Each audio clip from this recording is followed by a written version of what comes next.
Hai semuanya, selamat datang di channel kami. Hari ini kami dari kelas Psikologi B 2020 akan membahas tentang analisis film yang berjudul Golden Slumber.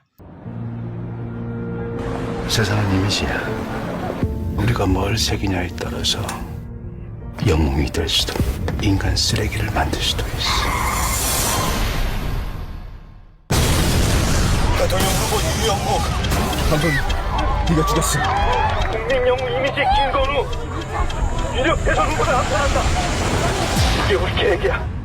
평범한 택배 기사에서 국민 영웅이 되었던 김 씨의 범행 목적이나 이유는 아직 이 밝혀지지 시간 않고 이후로 범인의 도피를 돕거나 은닉한 자에 대해선 강력히 처벌할 것임을. 지금 너희 스타킹을 주고 명심해. 절대 아무도 믿어서는 안 돼.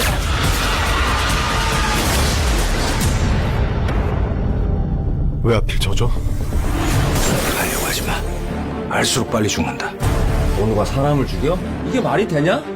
쟤들이 그럼 저리도 공범이래. 뭐야, 얘 친구라고 함부로 나섰다가 제 친구 아니에요. 친구예요. 지금도. Golden Slumber. Film ini dirilis pada tahun 2018 yang dibintangi oleh aktor Gang Dong-woon sebagai Kim Gun-woo. Film ini bertemakan konspirasi politik asal Korea Selatan. Film ini juga disutradarai oleh No Dong-suk, di mana film ini pula diadaptasi dari sebuah novel di negeri Sakura yang berjudul sama karya Kotaro Isaka. Yang menarik dari film ini tak hanya sebagai hiburan saja, tetapi juga bisa menjadi bahan pelajaran bagi para penonton, terutama yang menyukai hal-hal yang berbau politik. Film ini juga berhubungan dengan materi kuliah kami, yaitu Social Psychology and Law. Secara garis besar, film ini menceritakan kisah seorang kurir bernama Kim Gun-woo yang baik hati, naif, dan senang untuk menolong orang. Pada awalnya diberi penghargaan dari pemerintah karena aksi heroiknya.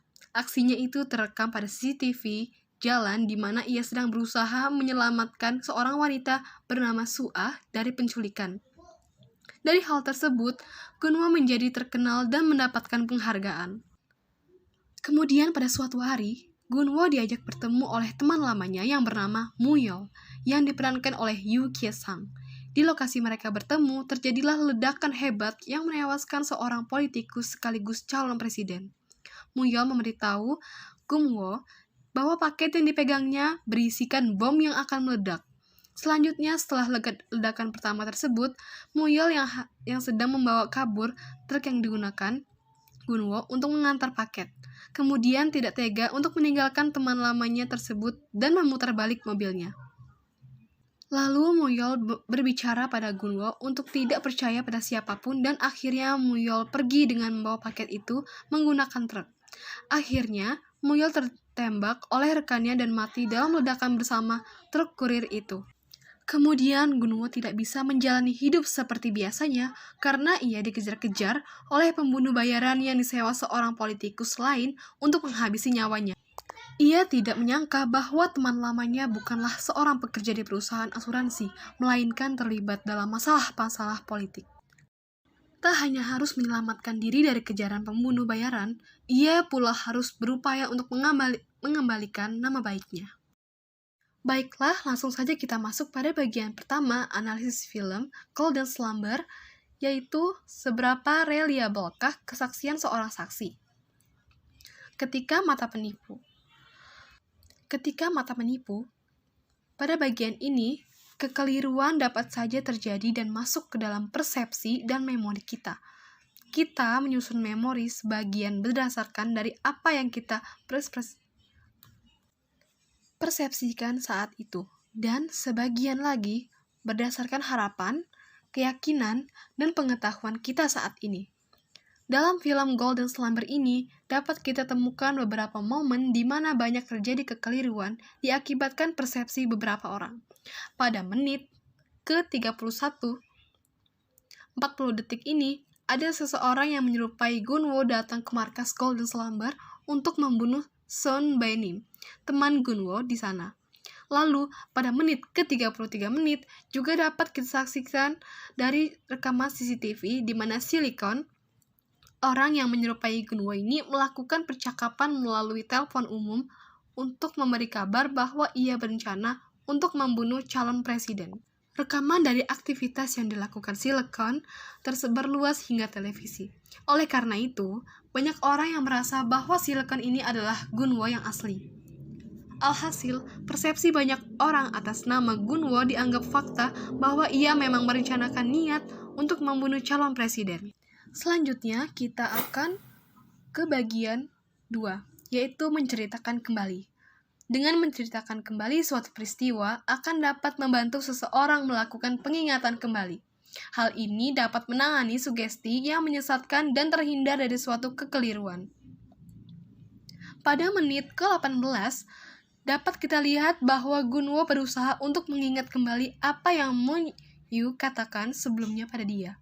Gunwo menceritakan apa yang dikatakan Mu-Yul kepada Yumi, yaitu jangan mempercayai siapapun.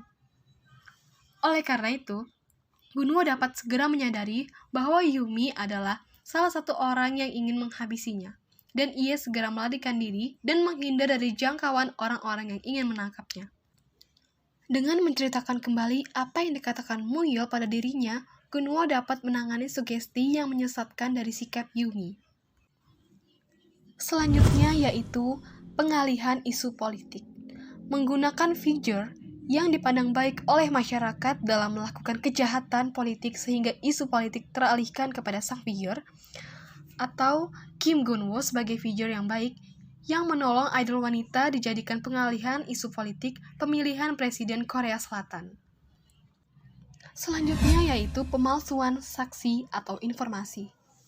Menggunakan orang lain untuk menggantikan sang tersangka dengan mengoperasi plastik orang lain tersebut sehingga mirip dengan tersangka dan membuat skenario korban bunuh diri atau badan intelijen pengoperasi plastik seseorang sehingga mirip dengan wajah Kim Gunwo dan menjalankan skenario bunuh diri. Juga menggunakan sahabat yang tersangka untuk menyampaikan kesaksian palsu atau sahabat Kim Jun-go yang ingin menyampaikan informasi, pasien operasi plastik ditangkap badan intelijen dan dipaksa memberi kesaksian palsu. Berikutnya yaitu pengaruh sosial. Menggunakan orang yang sedang populer di masyarakat sebagai pengalihan isu, atau Kim Jun-go yang sedang populer karena menyelamatkan idol wanita menjadi target yang tepat untuk membuat masyarakat lupa dengan bom itu. Selanjutnya yaitu musuh dalam selimut. Badan intelijen yang seharusnya membantu pemerintah dalam menyelesaikan masalah ternyata adalah sumber masalahnya. Badan intelijen tidak membiarkan polisi ikut andil dalam kasus ini, hanya mengundang polisi saat konferensi pers untuk mencegah mereka ikut campur dalam rencana jahat yang mereka lakukan. Dan yang terakhir yaitu kekuatan saksi mata yang persuasif. Dalam film ini diceritakan bahwa Gunwo dituduh dalam pengeboman calon presiden di jalan, yang mana saat itu Gunwo membawa sebuah kotak berisi bom. Selanjutnya yang diberi oleh Mu-Yul. Gunwo dituduh karena terekam melalui CCTV yang ada di jalan. Padahal, kenyataannya bukan ia yang membunuh. Selain itu, melalui faktor-faktor yang dapat mendukung keakuratan aksi, Gunwo semakin diperjelas karena penayangan-penayangan di berita yang meyakinkan masyarakat bahwasannya ia pembunuh. Baiklah, sampai di sini analisis film kami yang berjudul Golden Rumble. Semoga apa yang kami sampaikan bermanfaat ya bagi penonton. Sekian dari kelompok kami, jangan lupa di-share, subscribe, and like ya guys.